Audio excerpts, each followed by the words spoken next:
justement, on va en parler, justement, des médias et de la place de l'information, etc. Je sais, on les pointe du doigt parfois.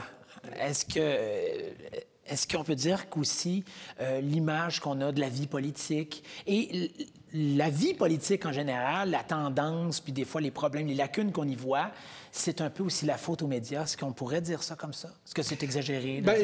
Jouer de la faute dans ce cas-là, je pense que c'est... En tout cas, moi, je ne suis pas à l'aise avec ça. C'est pas comme ça qu'on le dirait. Moi, je le vois pas du tout comme ça, parce que la personne a une responsabilité de s'informer. Oui. Et si l'information dont elle dispose n'est pas adéquate, bien, c'est la responsabilité de la personne d'aller voir ailleurs s'il y a de la meilleure information qui existe.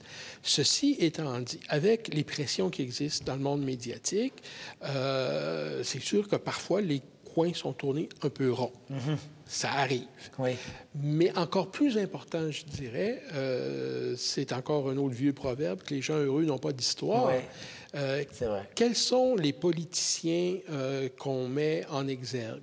Oui. Ce ne sont pas ceux qui réussissent de très bons coups. Oui. On va rapporter le bon coup.